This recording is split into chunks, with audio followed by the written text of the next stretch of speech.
Graça e paz da parte de Deus nosso Pai e de nosso Senhor e Salvador Jesus Cristo. Livro O Homem Espiritual, capítulo 10 do volume 1. Livro de Watchman Nee, editado pela editora Betânia.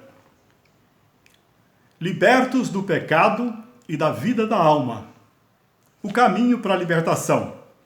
Romanos capítulo 6 nos mostra as condições para o cristão livrar-se do pecado no momento em que aceitou Jesus como Salvador e nasceu espiritualmente. Mostra também que isto aconteceu no passado. Sabendo isto, que foi crucificado com ele, o nosso velho homem foi crucificado, para que o corpo do pecado seja destruído e não sirvamos o pecado como escravos. O velho homem é o que herdamos de Adão. Já o novo homem inclui tudo o que vem de Jesus para nós. Nós pecamos porque nosso velho homem gosta de pecar e é escravo do pecado. Primeiro, o pecado exerce seu poder para nos atrair e nos forçar a pecar. Então o velho homem procura desculpas para o pecado e curva-se a ele, levando o corpo a pecar. Como podemos nos libertar do pecado? Desejando e permitindo que Deus haja no nosso velho homem. A realidade de Deus. Nosso velho homem já foi crucificado com Jesus para sempre. Quando Cristo foi ao Calvário, ele nos levou juntamente consigo mesmo e nos crucificou. É isso que significa estar em Cristo. É estar crucificado com ele. Porém, uma simples assimilação mental dessas verdades não basta para resistirmos à tentação. Precisamos que o Espírito Santo nos revele que estamos em Cristo e que nos tornamos um com ele. Já fomos crucificados com Cristo. Quando Deus nos revela uma verdade, ela se torna uma força em nós. E então descobrimos que somos capazes de crer, pois a fé veio a nós através da revelação. Ó Senhor, conceda-nos revelação, para que, sabendo isto em nosso espírito, confessemos que o nosso velho homem foi crucificado com Jesus. Agora, o pecado pode nos tentar, mas como o velho homem morreu, conseguimos vencer o pecado. Pois Deus nos dá poder para não deixar que o pecado nos domine. Não somos mais escravos do pecado. Aleluia! Os dois fundamentos. Como é que conseguimos ser libertados da escravidão do pecado? Primeiro, devemos nos considerar mortos para o pecado e vivos para Deus em Cristo Jesus. Este é o fundamento da nossa fé. Como conseguimos morrer? Considerando-nos mortos para o pecado. Como é que conseguiremos viver? Considerando-nos vivos para Deus. O erro de muitos é que desejam sentir, ver e experimentar essa crucificação e ressurreição para só depois confiar na palavra de Deus. Não reconhecem que Deus já fez isso em Cristo e que, se crescem na sua palavra, o Espírito Santo lhes concederia a experiência. Segundo, para sermos libertos da escravidão do pecado, precisamos deixar de oferecer os membros do nosso corpo ao pecado e passarmos a nos oferecer a Deus. Este é o fundamento da consagração. No entanto, se nos permitirmos reter algo que Deus quer que renunciemos, o pecado terá domínio sobre nós. Toda derrota que sofremos é por causa da nossa falta de fé ou por desobediência. Que possamos aprender a crer diariamente que estamos em Cristo, mantendo nossa consagração total a Ele. Rendendo-nos totalmente ao Senhor, o pecado não terá mais domínio sobre nós. A relação entre o pecado e o corpo.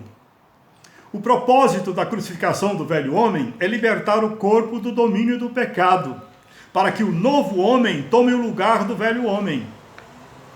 Porém, acima do corpo do pecado, temos a alma natural, que também precisa de tratamento. Agora o crente precisa aprender a negar a vida da alma. Aprendeu a negar o pecado, venceu o pecado.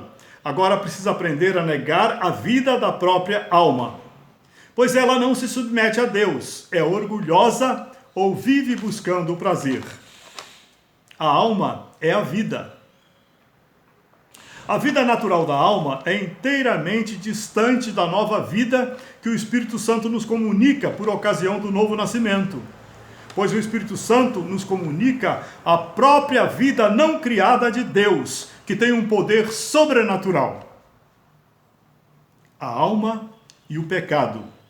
Se o nosso espírito estiver controlando o nosso ser, a alma será governada pelo Espírito. Ela irá decidir e agir de acordo com a vontade do Espírito.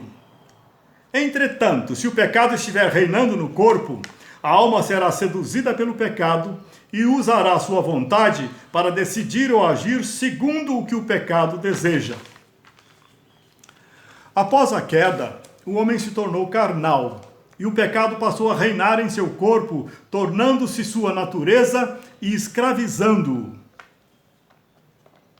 Quando uma pessoa aceita Jesus como seu Salvador, crendo que ele se tornou seu substituto na cruz, ela recebe a vida de Deus. Seu espírito é vivificado, e essa nova vida que lhe foi comunicada traz consigo uma nova natureza também. Ele tem a natureza do pecado, mas também tem a própria natureza de Deus. Essas duas naturezas, a pecaminosa e a espiritual, lutam uma contra a outra diariamente, buscando assumir o controle sobre o homem. Conquistando a vitória sobre o pecado e sobre todas as paixões e concupiscências da carne, o crente entra agora numa nova esfera. Ele precisa tratar a sua alma. O cristão governado pela alma ou o cristão carnal. Após vencer sua natureza pecaminosa, o crente precisa aprender a vencer a vida da sua própria alma, pois ela continua a ser a força que determina seus atos e atitudes. Ele precisa negar a vida do seu ego. Se dependermos da vida da alma para realizar o desejo do espírito, estaremos usando nossa força natural para praticar a justiça sobrenatural, o que é totalmente impossível. Pois com nossas próprias forças não conseguimos cumprir as exigências de Deus. Há uma diferença entre pecado e ego. O pecado é o que corrompe, é totalmente contra Deus. Já o ego, às vezes pode ser muito honrado, útil e amável.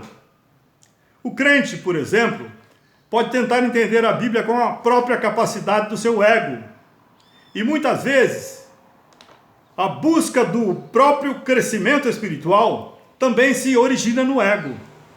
Tais atos, porém, não são espirituais, pois não são realizados numa dependência completa do Espírito Santo, mas na confiança própria em si.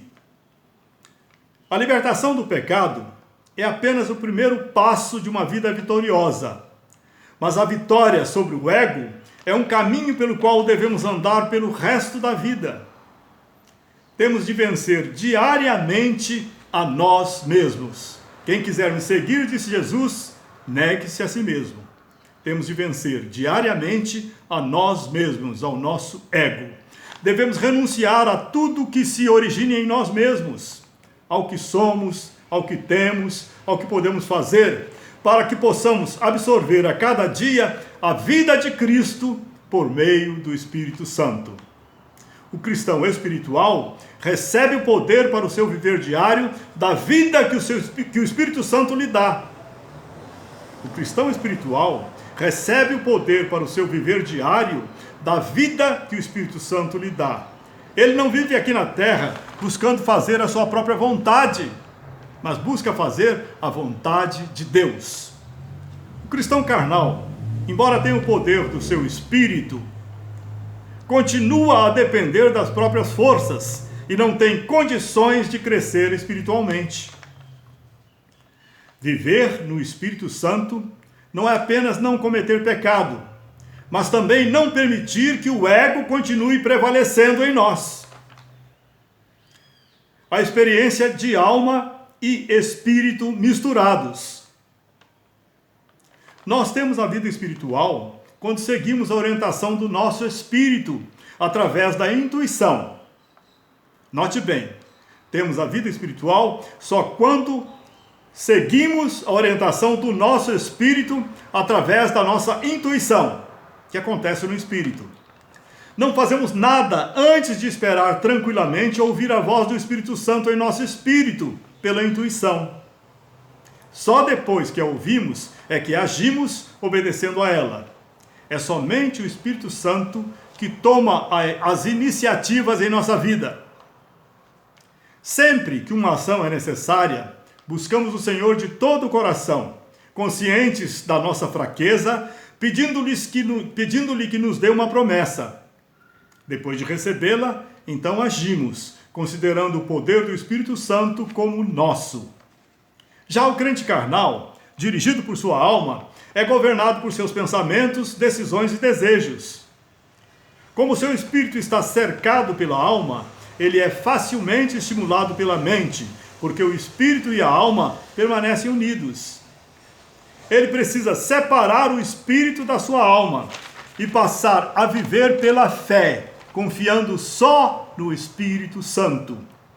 É o próprio Deus, através da revelação do Espírito Santo em seu espírito, que o fará deixar de viver pela sua alma. Glória a Deus!